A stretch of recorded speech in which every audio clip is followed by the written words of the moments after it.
नमस्कार, सुबह की बड़ी खबर देख रहे हैं आप। आपके साथ मैं हूं ललित प्रजापति। सबसे पहले चुनावी चर्चा करेंगे। हाट पिपलिया और आगर मालवा के दौरे पर आज सीएम शिवराज और सिंधिया रहने वाले हैं। 12 बजे मेला ग्राउंड हाट पिपलिया ये दोनों नेता पहुंचेंगे। इसके बाद देवास के संकट प्रबंधन समिति के साथ बैठक करेंगे, क्राइसिस मैनेजमेंट कमेटी। पूर्व सीएम कैलाश जोशी की प्रतिमा का अनावरण होना है। विकास कार्यों का भूमि पूजन और शिलालेखों का भी अनावरण होना है। वनाधिकार पट्टों का वितरण किया जाना है। सीएम शिवराज और सिंधिया विभिन्न योजनाओं के हितग्राहियों को राशि और प्रमाण पत्र बांटेंगे। दोपहर 3 बजे मुख्यमंत्री पहुंचेंगे आगर मालवा। सबसे पहले जाएंगे बाबा बैजनाथ मंदिर में, पूजन करेंगे, दर्शन करेंगे। इसके अलावा कलेक्ट्रेट में 50 हितग्राहियों को राशि देंगे, प्रमाण पत्र बांटेंगे। जिला संकट प्रबंधन, यहां पर भी जिला संकट प्रबंधन समिति के साथ उनकी समीक्षा बैठक होनी है। कोरोना नियंत्रण के कार्यों की समीक्षा भी मुख्यमंत्री करेंगे। सहयोगी अनुराग हमारे साथ जुड़े हुए हैं। अनुराग, पूरी जानकारी और खास बात कि कैलाश जोशी की प्रतिमा का अनावरण, ये भी एक तरह से डैमेज कंट्रोल। बिल्कुल ललित, देखिए अब विभागों के बंटवारे के बाद मुख्यमंत्री शिवराज सिंह चौहान और ज्योतिरादित्य सिंधिया ने अब चुनाव प्रचार को लेकर कमान संभाली और इसकी शुरुआत आज हाट पिपलिया से होने जा रही है, जहां पर सिंधिया और मुख्यमंत्री दोनों मौजूद रहेंगे। जनसंपर्क वो करेंगे। इसके अलावा कई तरह के भूमि पूजन के कार्यक्रम होंगे और इसके बाद जो है आगर मालवा में भी उनके कार्यक्रम होंगे। हाट पिपलिया में पूर्व मुख्यमंत्री कैलाश जोशी की प्रतिमा का अनावरण कार्यक्रम होगा, उसमें भी दोनों नेता शामिल होंगे। जी, इसके अलावा एक और कार्यक्रम है बाबा बैजनाथ मंदिर जाने का। वहां भी क्या सिंधिया साथ रहेंगे या शिवराज अकेले पहुंचेंगे? बिल्कुल, देखिए दोनों ही नेता साथ में भोपाल से हेलीकॉप्टर के जरिए वहां पर पहुंचेंगे और एक साथ बाबा बैजनाथ के दर्शन करेंगे और उसी के साथ मतलब यही मैं जानना चाह रहा हूं कि ये जो साथ रहेगा, ये पूरे टाइम साथ रहेगा। अनुराग, बिल्कुल ललित, देखिए पूरे समय साथ रहेंगे और अब जितने भी उपचुनाव के दौरे कार्यक्रम होंगे उसमें मुख्यमंत्री के साथ सिंधिया शामिल होंगे। दोनों नेता एक साथ चुनाव प्रचार करने का काम करेंगे। जी, मैसेज देने की कोशिश। बहुत बहुत शुक्रिया अनुराग इस तमाम जानकारी के लिए।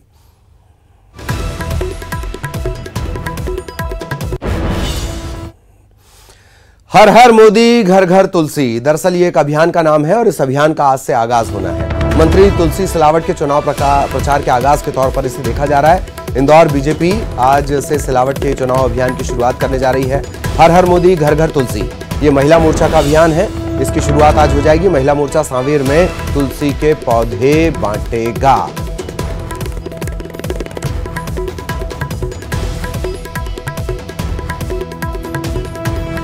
तो इंदौर के सांवेर से मंत्री तुलसी सिलावट, सांवेर सांख का सवाल है। कैलाश विजयवर्गीय को जिम्मेदारी मिली है।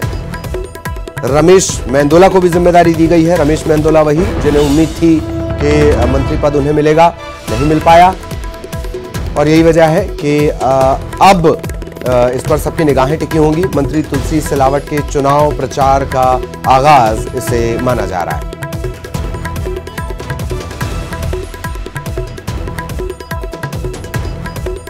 सहयोगी अरुण इस वक्त हमारे साथ जुड़े हुए हैं। अरुण, आज से हर हर मोदी घर घर तुलसी।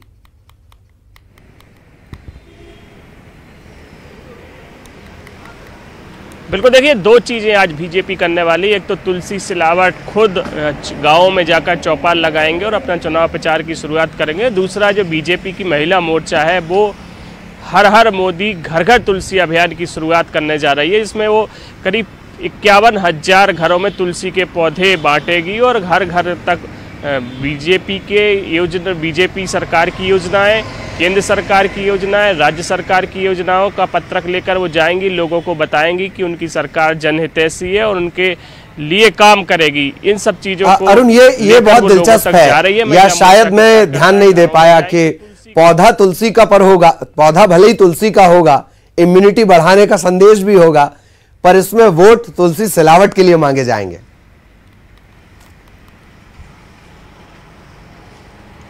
बिल्कुल, ये बिल्कुल सही बात है कि उनके प्रत्याशी का नाम भी तुलसी है और पौधा भी तुलसी है। और तीसरा, कोरोना के लिए तुलसी काफ़ी लाभदायक मानी जा रही है। इसलिए 2-3 चीज़ें हैं जो फायदा जिसका बीजेपी उठाना चाह रही है। एक तो उनके प्रत्याशी घर का नाम घर घर तक पहुंच जाएगा। दूसरा, तुलसी का पौधा भी वो घर पर जाकर देंगे। तीसरी, उनकी केंद्र और राज्य सरकार की योजनाएं हैं वो भी घर घर तक पहुंच जाएंगी और एक तरह से संपर्क अभियान होगा। और ख़ास तौर से जब महिलाएं घर में पहुंचेंगी और घर की महिलाओं से वो बातचीत करेंगी, अपना पन दिखाएंगी तो उसमें महिलाओं को मोबिलाइज करने, आधी आबादी को एक तरह से लुभाने की एक कोशिश की जा रही है।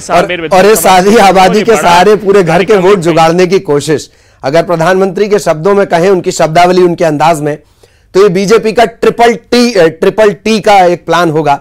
बहुत दिलचस्प है ये। बहुत बहुत शुक्रिया अरुण, आप नजर बनाए रखेगा, आगे भी आपके जरिए अपडेट अपने दर्शकों तक पहुंचाएंगे। ट्रिपल टी प्लान, देखिए प्लानिंग किस तरीके से की जाती है। छत्तीसगढ़ का रुख करेंगे। रायपुर संसदीय सचिवों के बाद निगम मंडल में भी नियुक्ति होनी है। कांग्रेस के प्रदेश अध्यक्ष मोहन मरकाम ने बयान दिया है कि आज या कल निगम मंडलों में नियुक्तियों की सूची जारी हो जाएगी। निगम मंडल की सूची को भी पार्टी हाईकमान ने स्वीकृति दे दी है। मोहन मरकाम ने बड़ा बयान दिया है। आज संसदीय सचिव शपथ लेने वाले हैं और सीएम हाउस में वो शपथ उनकी होगी बैठक के बाद, कैबिनेट की बैठक के बाद। और न्यूज़ 18 लगातार आपको अपडेट कर रहा है। इसी तरीके से निगम मंडल के जो नाम रहेंगे वो भी सबसे पहले हम अपने दर्शकों तक पहुंचाएंगे। 15 साल सरकार रहने के बाद जो दिग्गज नेता रहे हैं, उनको हराकर हमारे युवा चेहरे और हमारे पार्टी के जो नेता हैं, उनको हम लोगों ने क्षेत्रीय संतुलन, जातिगत संतुलन बनाते हुए संसदीय सचिवों की नियुक्ति की है। इससे आने वाले दिनों में पार्टी के बड़े चेहरे साबित होंगे और पार्टी को मजबूती प्रदान करेंगे। इसलिए ऐसे सम्मानीय विधायकों को हम लोगों ने मौका दिया है। निगम मंडलों की क्या स्थिति रहेगी? देखिए, निगम मंडलों की भी हाईकमान ने स्वीकृति दे दी है और आजकल में जारी होगा, ऐसा हमें लगता है। सहयोगी देवव्रत हमारे साथ जुड़े हुए हैं। देवव्रत के पास आपको लिए चलेंगे। देवव्रत, जिनके दिल टूट गए हैं संसदीय सचिवों की लिस्ट से, कोशिश ये होगी कि निगम मंडल के जरिए उनका दिल जोड़ दिया जाए।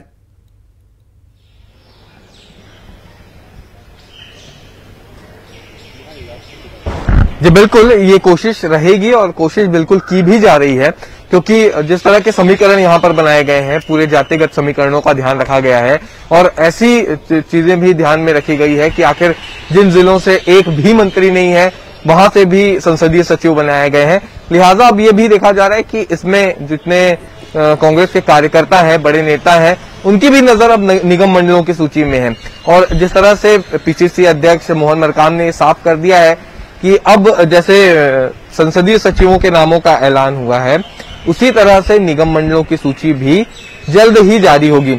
और क्योंकि काफी देरों से इंतजार चल रहा था, मंथन चल रहा था और दिल्ली में भी ये तमाम तरह की बातें हुई हैं, चर्चाएं हुई हैं और उसके बाद संसदीय सचिव के नाम पर आलाकमान ने मुहर लगाई और उसके बाद यहाँ पर संसदीय सचिवों की लिस्ट जारी की गई। कुछ यही प्रक्रिया जो है वो निगम मंडलों के लिए भी अपनाई गई है, क्योंकि ये है कि जितने विधायक हैं वो संसदीय सचिव यहाँ पर बनाए गए हैं, लेकिन कई ऐसे कार्यकर्ता हैं जिनको आस है कि निगम मंडल में उनको पद मिलेगा। लिहाजा अब ये देखा जा सकता है कि असंतुष्टों को संतुष्ट करने की कोशिश निगम मंडल के द्वारा की जाएगी। इसमें वो विधायक शामिल हो सकते हैं जिनको संसदीय सचिव बनने की आस हो और साथ ही साथ वो कार्यकर्ता जिनको निगम मंडल मिलने की उम्मीद हो। तो यहाँ पर जिस तरह से आलाकमान ने निगम मंडल की सूची पर मुहर लगा दी है और उम्मीद ये की जा रही है कि कल तक जो है नामों का ऐलान हो जाएगा और उसके बाद शपथ ग्रहण भी हो सकता है। जी जी जी। और संसदीय सचिवों को तो खैर आज ही जिम्मेदारी दे दी जाएगी। ये वही संसदीय सचिव हैं जो 2018 से पहले तक कांग्रेस की नजर में लाभ के पद माने जाते थे। आज वही फॉर्मूला कांग्रेस भी अपना रही है। देवव्रत,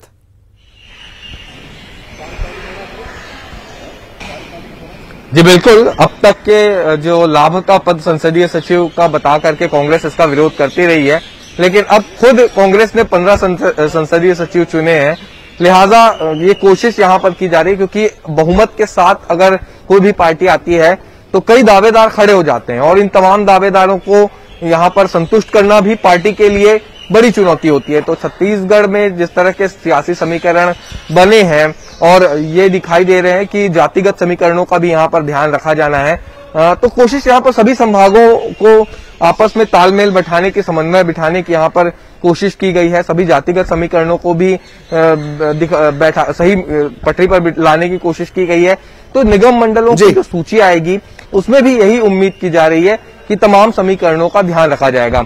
ब्राह्मण, चाहे ये सामान्य वर्ग हो, अनुसूचित जाति जनजाति वर्ग हो, सभी वर्गों को ध्यान में दिया जाएगा। लेकिन इतना जरूर है कि जो भी सूची अभी संसदीय सचिव की जारी हुई है उसमें पिछड़ा वर्ग को तवज्जो मिला है। 5 संसदीय सचिव जो है वो पिछड़ा वर्ग से मिले हैं, अनुसूचित जाति से 2 हैं, अनुसूचित जनजाति वर्ग से 4 और इसके अलावा जो सामान्य वर्ग से हैं उसमें 4 लोगों को जगह मिली है। तो उम्मीद ये की जा सकती है निगम मंडलों की सूची में जो असंतुष्ट हैं उनको संतुष्ट किया जाएगा और ये कोशिश होगी कि पार्टी में बेहतर समन्वय बनाया जाए, क्योंकि जिस तरह से कम जिस तरह की स्थितियां बन रही हैं दूसरे राज्यों में, उसको देखते हुए तो समन्वय बहुत ज्यादा जरूरी हो गया है। बहुत बहुत शुक्रिया आपका देवव्रत इस तमाम जानकारी के लिए।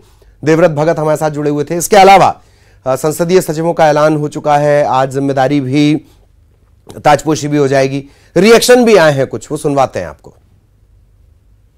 का भी मैं बहुत आभार व्यक्त कर रहा हूँ जिन्होंने 57,000 से मुझे फुलवारी विधानसभा क्षेत्र से जिता कर भेजे थे, उसी का परिणाम है। और माननीय प्रदेश अध्यक्ष मोहन मरकाम जी का भी मैं आभार व्यक्त करता हूँ और सभी वरिष्ठ नेता हमारे कांग्रेस पार्टी का, उनका भी मैं आभार व्यक्त करता हूँ। माननीय मुख्यमंत्री जी के नेतृत्व में, उनके मार्गदर्शन में सभी काम सफलतापूर्वक होगी।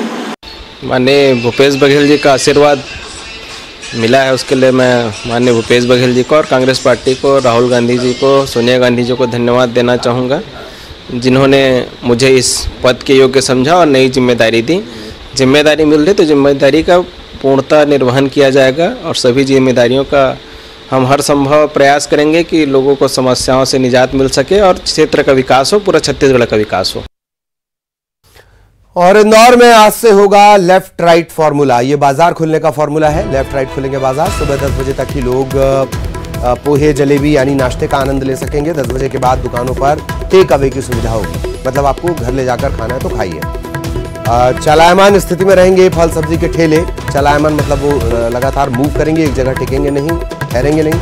नियमों का पालन न करने पर 100 रुपए का फाइन होगा। राजनीतिक दलों की बैठकों में नियमों का पालन करना जरूरी है, शारीरिक दूरी और मास्क लगाना जरूरी होगा।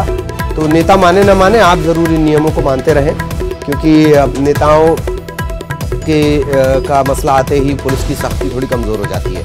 कोविड-19 के प्रोटोकॉल का उल्लंघन करने पर 1000 का जुर्माना होगा। मास्क न लगाने पर 200 रुपए का स्पॉट फाइन देना होगा। सहयोगी अरुण लगातार हमारे साथ बने हुए हैं, सीधा आपको लिए चलेंगे। अरुण, आम लोगों के लिए लेफ्ट राइट का फॉर्मूला बहुत अच्छी कोशिश है, ये जानकारी भी दें और नेताओं को भी थोड़ा सा नियम कायदे मर्यादा में रहना होगा, उनके लिए भी कुछ कायदे तय किए गए हैं, वो भी जानकारी दें अरुण।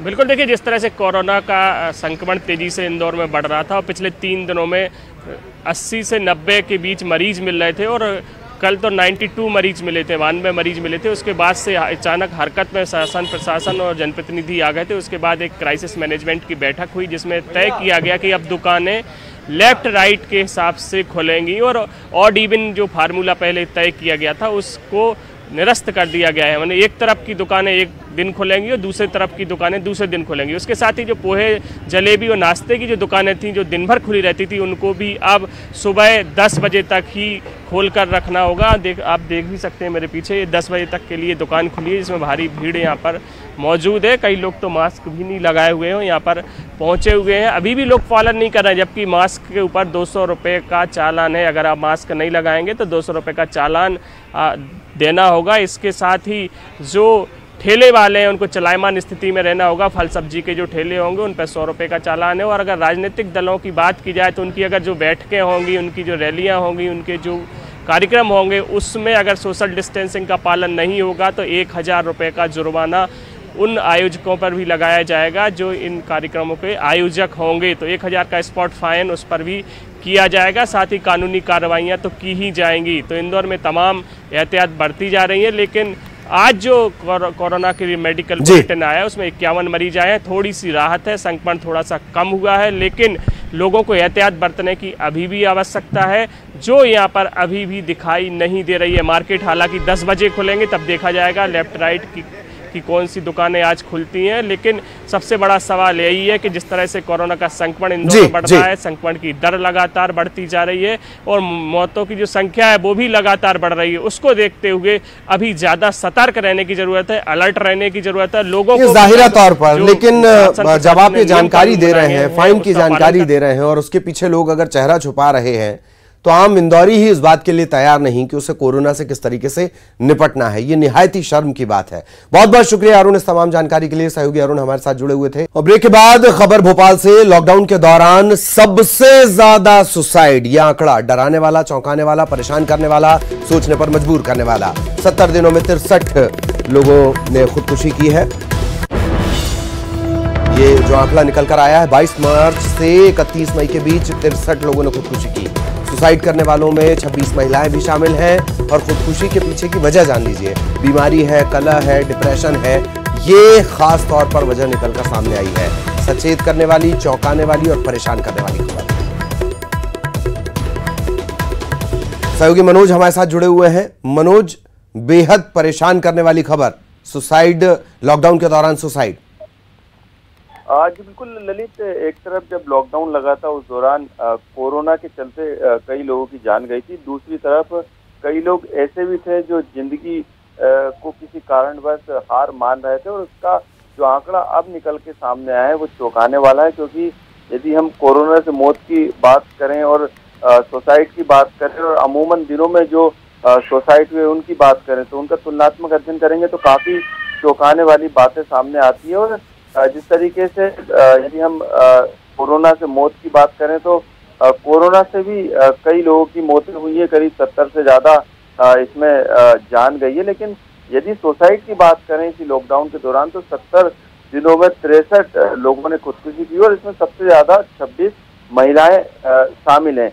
इसके पीछे जो अभी तक कारण निकल के आया, क्योंकि पुलिस ने इन सभी मामलों में FIR दर्ज की थी। जब जांच की गई तो पता चला कि लंबी बीमारी, पारिवारिक कलह, छोटे छोटे झगड़े घरों के, इसके अलावा आर्थिक तंगी सबसे बड़ी जो है वजह है वो सामने आई। लॉकडाउन से पहले यदि हम 1 जनवरी से 21 मार्च तक के आंकड़ों को देखें तो करीब 81 दिन होते हैं। और इस दौरान जो है वो महिलाओं की मौत का आंकड़ा कम था और पुरुष की मौत का आंकड़ा भी करीब 51 था। लेकिन लॉकडाउन के दौरान जो सुसाइड हुए हैं उसमें पुरुषों के मौत का आंकड़ा तो कम निकला, लेकिन महिलाओं की मौत का आंकड़ा जरूर ज्यादा निकला। और यदि हम कोरोना से मौत की बात करें तो 70 दिनों में करीब 74 मौत जो है कोरोना से हुई है। तो ऐसे में करीब ये आंकड़ा लगभग तुलनात्मक करें तो कोरोना और सुसाइड की मौत का आंकड़ा जो एक समान है। तो ऐसे में काफी डिप्रेशन और दूसरे आर्थिक तंगी, कलह की वजह अभी तक सामने आई है। और रिटायर्ड जो DGP हैं RLS यादव, उन्होंने कहा है कि जब इस तरीके की घर में कलह होती है तो उससे बचना चाहिए, क्योंकि डिप्रेशन जब हावी होता है तो इस तरीके की घटनाएं होती हैं। जी, लेकिन कहीं ना कहीं लॉकडाउन ने बहुत सारी परतों को, चाहे वो मानव मन की ही क्यों ना हो, बहुत सारी परतों को खोल दिया है जिन पर सोचना और फैसला लेना बहुत ज्यादा जरूरी है। बहुत बहुत शुक्रिया मनोज इस तमाम जानकारी के लिए। सहयोगी मनोज हमारे साथ जुड़े हुए थे। एक और अहम खबर का रुख कर रहे हैं। रोशनी भदौरिया बनी है महिला और बाल विकास विभाग की ब्रांड एम्बेसडर। भिंड जिले के अजनूल की रहने वाली है रोशनी भदौरिया। रोशनी ने 10वीं की परीक्षा में 95.5% अंक हासिल किए थे। साइकिल से 12 किलोमीटर का सफर तय कर ये स्कूल जाती थीं और इसके बाद इन्होंने ये कामयाबी हासिल की है। 95.5% अंक 10वीं में, 12 किलोमीटर का सफर। और अब इन्हें बनाया गया है रोशनी को। दरअसल ये रोशनी ने अपने नाम को भी साकार किया है। रोशनी ने वो रोशनी बिखेरी है कि अब वो महिला एवं बाल विकास विभाग की ब्रांड एम्बेसडर बनाई गई है। सहयोगी शरद हमारे साथ जुड़े हुए हैं। शरद, रोशनी ने बिखेरी रोशनी। हाँ बिल्कुल, देखिए आपने सही कहा है। और जिस तरीके से रोशनी ने कड़ी मेहनत के बाद में जो मुकाम हासिल किया 10वीं की परीक्षा में, उसको इस तरह का जो सम्मान मिलना चाहिए वो स्वाभाविक सी बात है। और एक तरीके से कहा जाएगा कि महिला एवं बाल विकास विभाग ने अगर उसे ब्रांड एम्बेसडर बनाया है तो निश्चित ही वो जो महिलाएं हैं और बाल विकास है उस विभाग के प्रोत्साहन के लिए और अपने जैसे और बच्चों के प्रोत्साहन के लिए बेहतर काम करेंगी। देखिए, रोशनी के बारे में मैं थोड़ा सा बताना चाहता हूं कि हाल ही में जब 10वीं परीक्षा के परिणाम घोषित किए गए तो उसमें रोशनी ने 95.5% अंक हासिल किए थे। बड़ी बात ये थी कि रोशनी भिंड, जो कि पहले से एक पिछड़ा हुआ जिला है, सुविधाएं वहाँ कम है, और उसकी भी एक छोटे से गांव अजनौल की रहने वाली थी और वो स्कूल जाने के लिए रोज 12 किलोमीटर का सफर तय करती थी, 12 किलोमीटर जाना और 12 किलोमीटर आना। तो इस कड़ी मेहनत में भी उसने इस तरीके से अपने अंक हासिल किए 10वीं परीक्षा में, तो उसको महिला एवं बाल विकास विभाग की ओर से जो ब्रांड एम्बेसडर है वो बनाया गया है। जी, वाकई ये काबिले तारीफ है। बहुत बहुत शुक्रिया शरद इस तमाम जानकारी के लिए। 24 किलोमीटर का सफर रोज, मतलब देखिए, दो खबरें आपने देखी। इससे ठीक पहले हमने आपको खबर दिखाई, अवसाद में लोग खुदकुशी कर रहे हैं, अवसाद में लोग अपनी जान दे रहे हैं। उन सबको रोशनी से सीखना चाहिए। 24 किलोमीटर का सफर डेली, अजनौल से पढ़ाई, अजनौल की ये है, पढ़ाई करने के लिए डेली 24 किलोमीटर की साइकिलिंग, और उसके बाद 95.5% अंक हासिल करना।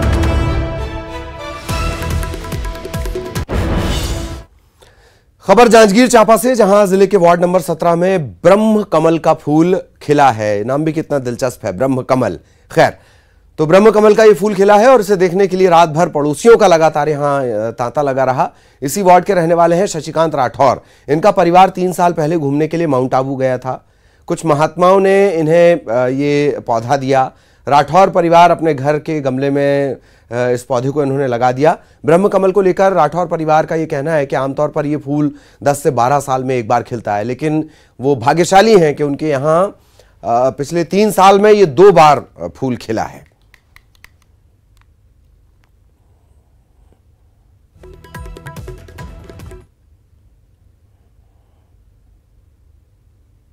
और इसी के साथ इस बुलेटिन में इतना ही।